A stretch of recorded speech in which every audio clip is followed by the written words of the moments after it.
Spectrum Pagi Bernama Radio.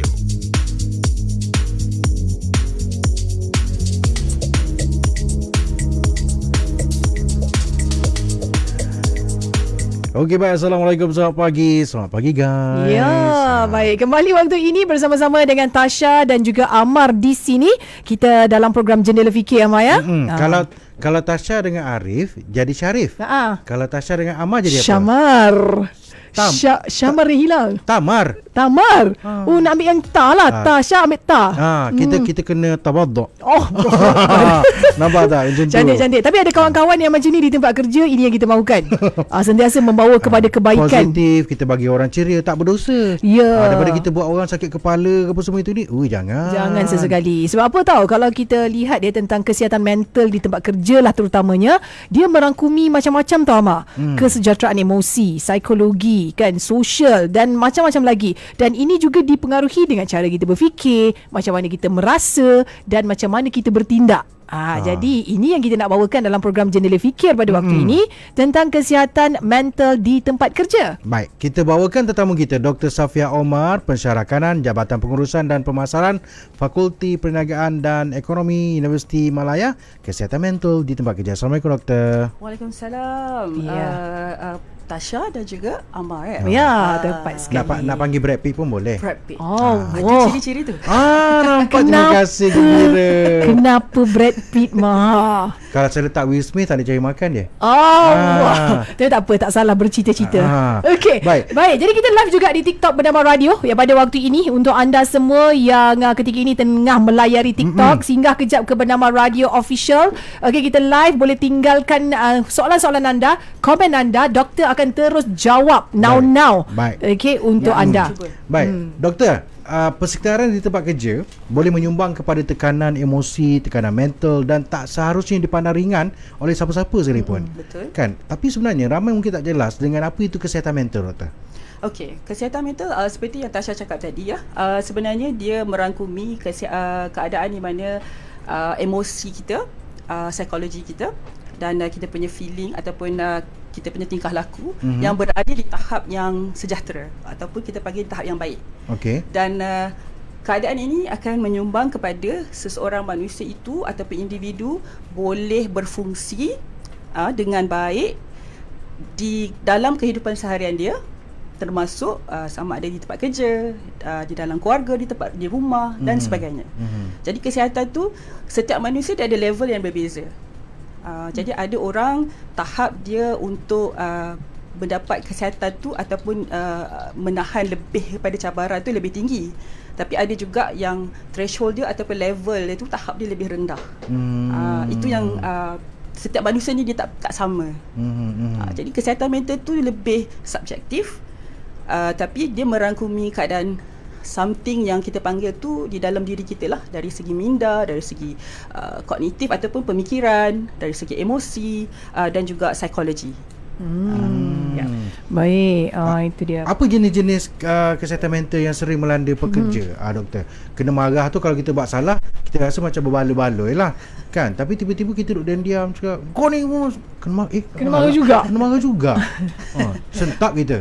Okey, sebenarnya kan bila kita sebagai seorang pekerja ni, kita kena lihat sebenarnya kita ni ada banyak lagi roles ataupun kita bagi peranan dalam hidup.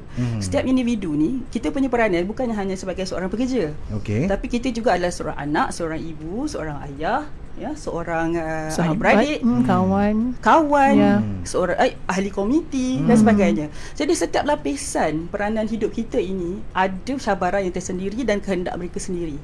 Jadi kita tak kata tekanan itu hanya berlaku pada kerja sahaja, tetapi dia boleh sebenarnya datang daripada peranan yang lain, tetapi ditambah dengan keadaan kerja yang mungkin membebankan ataupun yang mungkin terlalu banyak, ataupun yang mungkin dalam keadaan yang toksik dan sebagainya.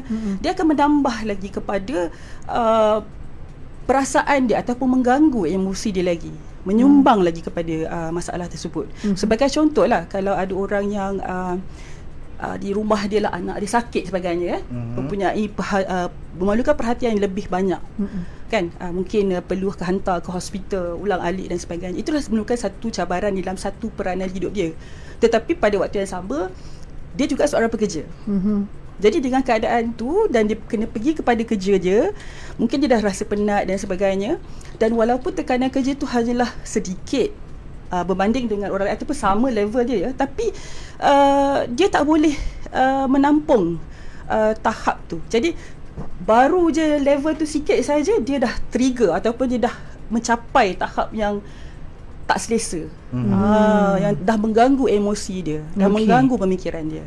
Baik, itu dia faktor-faktor yang menyebabkan berlakunya kesihatan mental. Bukan sekadar di dalam pejabat itu sendiri, tetapi mungkin daripada luar faktor dia. Betul. Membawa ke dalam pejabat. Betul. Okey, dan kita selalu tengok kesan, maksudnya perilaku orang yang kena orang yang ada masalah mental di tempat kerja. Maksudnya gangguan mental itu. Tetapi mungkin doktor boleh kongsikan apa sebenarnya difikirkan oleh pekerja itu tadi apabila keadaan mental itu, kesihatan mental itu terganggu. Apa yang sedang dia fikirkan? Kecelaruannya bagaimana? Okey. Kecelaruan yang dia ada ni kadang-kadang dia ada berbagai ya. Pada tahap awal, dia akan dipanggil burnout ataupun kelesuan. Di mana bila dia dah sampai tahap kelesuan itu, burnout ni dia masih lagi peringkat awalan, yang mana kita masih boleh ambil tindakan, di mana kita boleh cari penyelesaian yang lebih awal sebelum dia pergi ke arah yang lebih kita panggil lebih parah ataupun lebih teruk, di mana ianya boleh menjadi sebagai kepada anxiety, atau dalam bahasa Melayu anxiety itu kita panggil apa? Kebimbangan. Dan yang paling, dan kemudiannya seterusnya lagi tinggi kepada tahap kemurungan. Baik. Ataupun kita panggil depression lah. Dan benda ni sebenarnya tidak boleh diambil mudah, kerana sesiapa sahaja boleh terkena dalam keadaan ini. Tak ada siapa pun immune daripada soal ini, sebab kita tidak tahu bagaimana cabaran hidup kita itu akan bertukar dari semasa ke semasa. Betul. Baik, doktor, kita ada pertanyaan daripada RN. Ditanya, doktor, macam mana dengan orang yang bila nak pergi kerja dia nangis? Nak kerja je nangis. Nak kena dapat rawatan tak? Ya. Kalau dia nak pergi kerja je dia menangis, dia mesti ada perkara yang membimbangkan dia, sama ada dia sedar ataupun tidak. Sebab dalam mental kita ni, apa yang kita sedar cuma berada di paras atas, tapi dia ada paras bawah lagi yang kita tak nampak, iaitu bahagian yang mana tidak disedari, kita panggil unconscious. Jadi kalau perkara itu berlaku, itu sebenarnya adalah simptom. Okey. Simptom, maknanya dia menangis nak pergi kerja tu simptom. Jadi dia perlu dapatkan the root cause. Okey. Masalah sebenarnya. Jadi dia perlu pergi untuk ke rawatan lah, mengambil rawatan. Mungkin pergi ke klinik dahulu untuk mendapatkan sama ada dia kena buat assessment dahululah. Di mana tahap kesihatan mental dia itu berada. Pemeriksaan ya. Kadang-kadang kita tengok kawan kita datang kerja je nangis, datang kerja je murung. Kita rasa macam ngada-ngada lah kau ni. Jangan. Kita pula rasa macam tu. Tak husnuzon. Bukan, janganlah macam tu. Kena tanyalah dia. Kesian dia. Kena ambil tahulah juga keadaan kawan-kawan ni. Amal lepas ni kalau apa-apa yang berlaku tiba-tiba tengah elok gelap macam ni, datang murung je. Jangan cakap kita ni busy body pula. Saya tengah gelap-gelap, tiba Tasha doktor tegur sini tu depan-depan tak payah. Yang part yang tu buat orang lain. Betul. Saya tak ada jadi satu kejadian. Okey, baik. Jadi kita ada memanggil pemanggil di talian. Halo, Assalamualaikum. Assalam. Ya, siapa di sana? Nama saya Nurin, saya dari Kajang.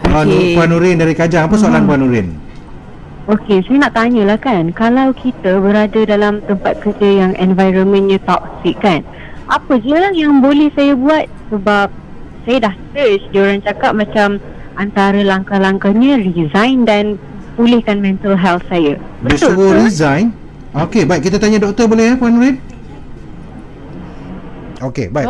Macam mana doktor? Puan Nurin kata doktor pun dengar lah soalan dia tadi. Macam mana? Doktor mula-mula sekarang ni tadi doktor dah kongsikan tentang permasalahan yang kita ada. Tapi ini di dalam environment tempat kerja.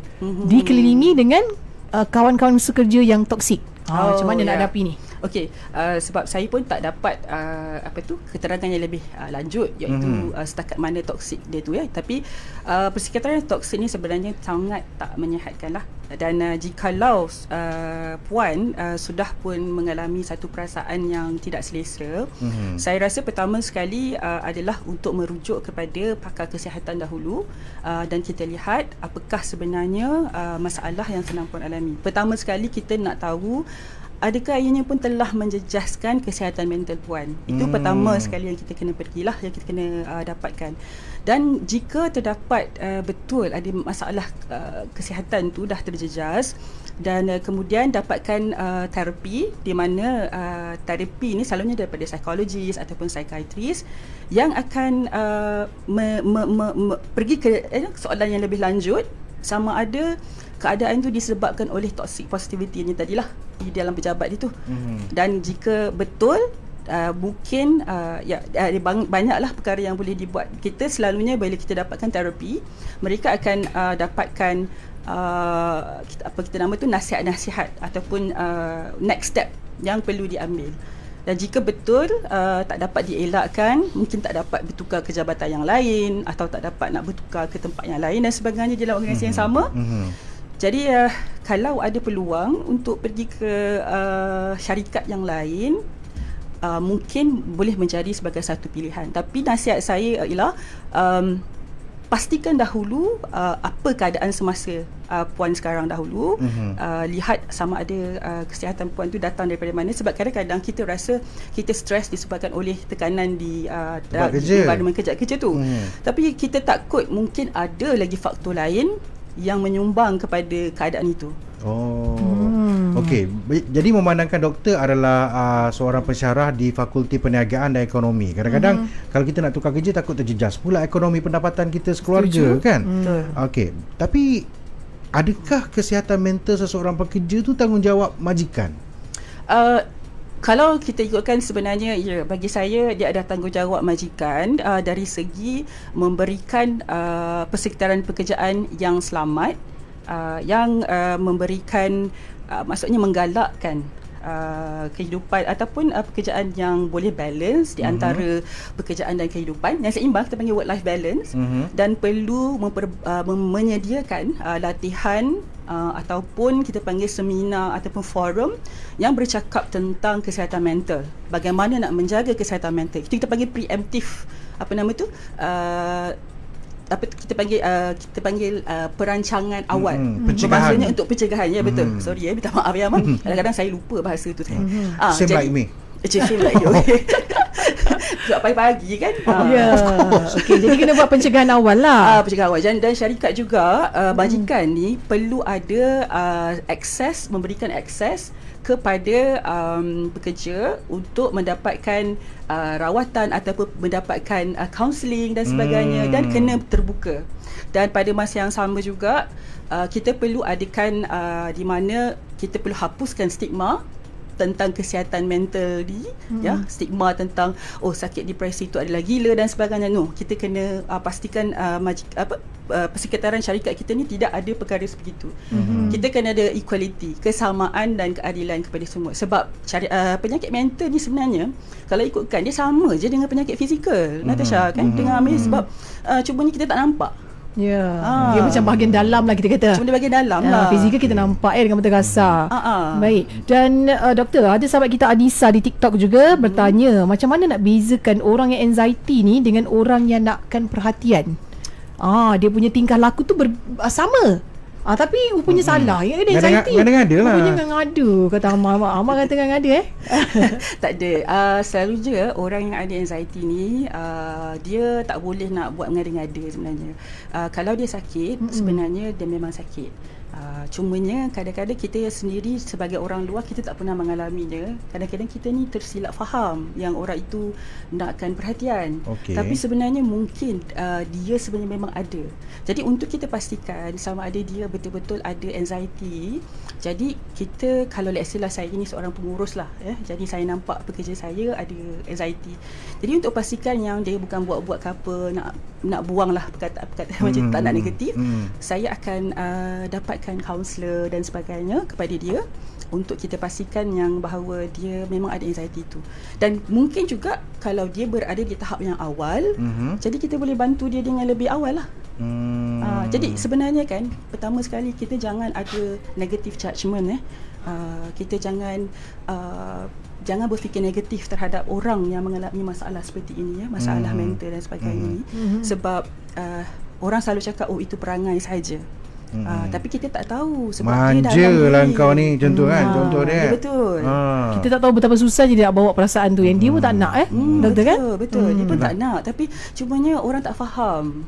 Dan dia pun tak pandai nak meluahkan apa sebenarnya yang dia rasa. Okey. Baik. Saya ada satu soalan juga doktor. Bila kita cerita tentang kesihatan mental ni kan, berlaku tak dalam suasana tempat kerja masalah ataupun kecelaruan mental ni disebabkan di dalam situasi pekerjaan tu dia tak berlaku pada seorang. Contoh kata saya rasa saya macam rasa tak selesa dengan situasi ni. Rupanya Amar pun merasai benda yang sama. Jadi kita sama-sama rupanya ada masalah mental di tempat kerja. Jadi berlaku situasi tu. Okey. Tak gila. Contoh Amar takut. Tak ada. Dia kena macam ni. Sebenarnya sakit mental ni dia perlu dapatkan diagnosis yang betul. Jadi kadang-kadang mungkin apa yang Tasha alami dan juga Amar mungkin perkara yang sama, dia tak suka kerja kat tempat ni. Tapi mungkin disebabkan oleh rasa tak gembira lah, disebabkan setengah perkara. Contoh lah. Tapi sebenarnya dia tidaklah sampai mengganggu kesihatan mental. Tapi mungkin mengganggu dari segi emosi, iaitu rasa marah, rasa tak puas hati kan, rasa macam benci ke apa ke, atau rasa tak semangat nak pergi kerja lah sebab rasa tak motivasi kan. Tapi nak kata berdua-dua mengalami masalah mental tu tak boleh lah, sebab sebab masalah mental ni kita perlu dapatkan diagnosis yang betul. Kita bukan apa doktor, sebab kita risau, sebab kami di sini kan membaca berita kan. Dia berita orang terjun jambatan, terjun bangunan sejak semenjak ni banyak doktor. Sedikit sebanyak memang akan mengganggu emosi kita mengganggu Rasa emosi risau. juga. Culik budak. Jadi memang bila kan, tanya-tanya masalah tempat kerja, tuntutan hidup dan sebagainya, perlukah ada akta ataupun undang-undang bagi melindungi pekerja ni yang mengalami masalah kesihatan mental? Tak kisahlah ditekan oleh kerja ke, ditekan oleh majikan ke, ada akta tak? Okay, saya sama awak. Contoh. Jangan, tak ada. Oh, tak ada. Kalau di Malaysia ni, kalau kita nak kata pasal akta ya, akta ni dia lebih kepada untuk melindungi pekerja yang mempunyai masalah mental ini. Di Malaysia kita ada akta OKU 2008, tapi dia melindungi pekerja yang mempunyai kelainan upaya dari segi mental dan fizikal. Yang mana kita harus memastikan mereka ni diberi kesaksamaan dan mereka ni dilindungi dan di-includekan di dalam dunia pekerjaan. Cuma di Malaysia ni kita tidak ada undang-undang yang spesifik bagi kesihatan mental.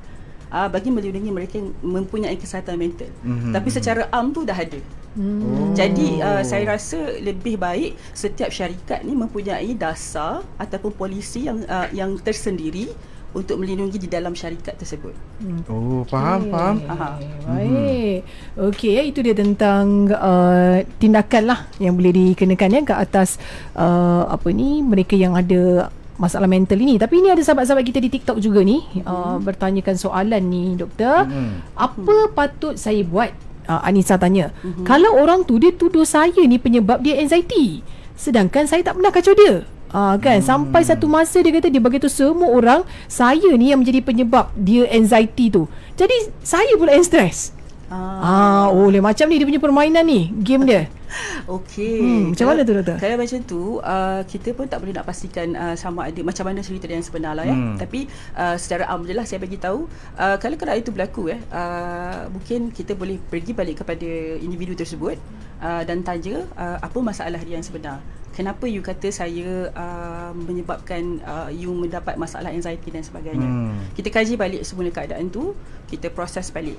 Dan bila dikata dia mempunyai anxiety tu pula, kita kena pastikan sama ada dia tu betul didiagnose ataupun tidak, atau hanya sekadar dia berkata dia anxiety ya.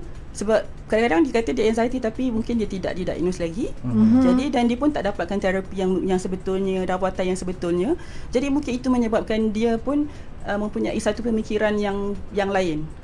Dan kita tak tahu juga, mungkin daripada anxiety itu dia mungkin ada masalah kesihatan mental yang lain, seperti mungkin skizofrenia ataupun bipolar dan sebagainya. Jadi dia perlu dapatkan rawatan yang lebih. Sebab daripada situ baru kita faham, mungkin dia ada satu illusion ataupun delusion yang menyebabkan dia berasa orang di sekeliling itu semua tak kenalah, semuanya mengganggu dia. Jadi memang kena bawa lah dia kepada diagnosis yang betul. Kata Feb ni kawan saya baru didiagnose sebagai ada masalah mental. Lepas tu dia cakap dia orang gila. Oh, itu dah kenapa tu? Siapa yang cakap dia orang gila? Kawan dia lah. Kawan dia. Kawan dia Itulah. didiagnose sebab apa sebab dia ada mental health. Tapi dia lepas tu dia bagi tahu orang dia orang gila. Dia tu tuan yang punya badan tu yang dah didiagnos tu, dia cakap dia gila. Macam mana pula tu? Okey, sebenarnya sakit mental tu sebenarnya dia bukan kita tak boleh cakap gila lah. Kalau zaman dulu memang kita panggil macam tu, tapi zaman sekarang ni kita dah ada diagnosis yang tersendiri dan gila tu is something else. Definisi dia sangatlah berbeza. Right. Jadi sakit mental dia tu pula dari segi apa ya, dari segi depresi ataupun dari segi macam saya kata tadi bipolar atau skizofrenia dan sebagainya. Walaupun saya bukan doktor psikiatri, tapi saya mengkaji keadaan seperti ini, terutama sekali kepada pekerja-pekerja yang bekerja di pejabat lah, sama ada mereka ada mempunyai masalah tersebut. Jadi mungkin juga saudara yang tadi tu rakan dia tu tadi mungkin dia berkata begitu disebabkan dia tidak ada mempunyai pengetahuan yang lebih dan dia tidak faham apa yang berlaku dan dia pun tidak tahu, dia tidak mempunyai knowledge ataupun pengetahuan yang lebih untuk, dan juga mungkin dia ada perasaan rendah diri yang menyebabkan dia rasa macam down dan dia kata okeylah aku gila. Aku gila. Tapi sebenarnya dia perlu dapatkan lebih rawatan, dapatkan lebih terapi, dapatkan lebih bimbingan, sokongan moral, dan kawan yang tahu tadi, kawan itu didiagnose tu perlu berikan dia sokongan moral lah supaya dapat bantu dia. Maksudnya orang sekeliling tu pun perlu memainkan peranan. Betul. Tak bolehlah jadi tukang tambah kuah pula. Ya. Jangan. Sama-sama support lah bagi sokongan Yalah. Terima kasih lah Syah. Selalu cakap saya handsome. Sama-sama. Saya ikhlas tau. Itulah. Cantik Syah hari ni. Terima kasih. Doktor pun cantik. Alhamdulillah. Elok tudung. Amin. Terima kasih. Cantiknya tudung saya. Itulah. Gitu. Kita support. Betul. Nampak? Senyuman tu kan dah bagi pahala lah kan Satu kita. lagi Suhana ya, di TikTok bernama Radio. Saya pernah murung ya, akibat tekanan kerja oleh superior dan bawahannya. Saya jadi tak lena tidur. Lepas tu saya kerap mimpi kerja, dia cakap. Mimpi dia berkaitan dengan kerja, saya rasa dekat sini. Ya Allah, balik Jadi- rumah mimpi kerja Jadi itu memang salah satu tanda-tanda keadaan mental dia mengalami kecelaruan. Yes, Doktor. betul. Cumanya diagnosis tu saya tak tahu apa. Baik. Tapi memang kalau dah sampai macam tu, tahap macam tu, memang dia dah start ada masalah lah. Dia dah start ada permulaan di situ. Tapi bagus pada yang Suhana tadi, sebab dia apparently Suhana, you got the apa nama tu, you dah dapat rasa masalah tu dari tahap awal. Jadi bila dia dah tahu daripada tahap awal, cepat-cepat dapatkan bantuan, cepat-cepatkan dapat terapi dan rawatan yang diperlukan supaya kesihatan mental itu dapat dipulihkan dengan lebih cepat dan lebih baik. Jadi jangan malu dan jangan segan, sebab soal dapatkan rawatan ni selalunya PNC atau kita panggil kerahsiaan, perlindungan kerahsiaan dan privasi. Jadi doktor yang merawat ataupun ahli terapi yang merawat dan sebagainya tidak boleh mengeluarkan apa-apa maklumat yang berkaitan. Jadi kalau dah berada di tahap awal ni Suhana, is the best for you because you dapat rasa awal. Dia jangan kita tunggu sampai dah jadi yang sampai dia tak ada function, tak berfungsi, dah tak boleh nak bangun mandi, dah tak boleh nak bangun pergi kerja. Itu memang lagi bahaya. Jadi Suhana, saya dah siapkan that's a good job for you to identify that and teruskan. Kalau dah start rawatan, teruskan. Dan saya doakan yang terbaik dan semoga cepat pulih dan kembali kepada dunia kerja. Okay? Baik. Jadi kesimpulannya, majikan, kawan-kawan, ahli keluarga perlu prihatin lah dengan kesihatan mental ni, terutama lagi untuk mereka yang bekerja, kerana ia merupakan satu pelaburan jangka panjang lah sebenarnya doktor. Betul. Sebab kita kena faham ya, kita ni bekerja. Perasan tak macam Amang dan Natasha kan, you ada perasan tak berapa jam you all spend waktu untuk bekerja sehari? Yalah, dah tentunya lah 8 jam ke atas lah. 8 jam ke atas sekurang-kurangnya kan. Lepas tu kalau balik rumah berapa jam? Perjalanan ke tu berada di rumah? Berada di rumah tu kan. Family time lah. Dengan family time tu berapa jam je sebelum tidur? Jangan kira tidur. Okey. Waktu you berjaga, waktu you spend time dengan keluarga. Mungkin 2-3 jam je kan. Okey. Lepas tu anak-anak pun dah tidur ke, your family, your mom, your parents pun dah tidur. Baik. Dan lepas tu you bangun, you pergi kerja semula. Jadi kita akan cakap boleh saya cakap lah 70% to 80% 70% hingga 80% kehidupan kita di dalam pekerjaan sebenarnya. Separuh hari kita kata. Separuh hari. Dan sepanjang seminggu tu kita boleh kira berapa jam je sebenarnya kita kat rumah. Jadi di tempat kerja ni kesihatan mental tu sangat penting diambil berat. Sebab kalau kita kita ada rasa stres di tempat kerja, makanya macam mana tu? Macam mana kehidupan kita tu? Doktor, kita nak borak lama lagi lah doktor, tapi kita dah kesuntukan masa. Tambahlah lagi, tambah penerbit. Boleh tak tambah lagi 2 jam? Kan doktor baru nak masuk lagi ni. Saya kena semangat ni lagi ni Kena kan. datang lagi, kena datang lagi. Kita akan jemput lagi doktor boleh. untuk datang, Boleh, insya-Allah. Untuk kita lagi spesifik kan dia Betul. tentang permasalahan mental di tempat kerja ini. Baik, apa pun kita nak ucapkan jutaan terima kasih doktor yang bersama-sama dengan kami dalam program Jendela Fikir waktu ini, dan kita akan kembali semula selepas ini. Sekali lagi terima kasih Dr. Safia Omar, pensyarah kanan Jabatan Pengurusan dan Pemasaran Fakulti Perniagaan dan Ekonomi Universiti Malaya, kerana bersama-sama dengan kami di Bernama Radio. Terima kasih semua. Assalamualaikum Ahmad dan Tasha. Patutnya ku lupa saja hasrat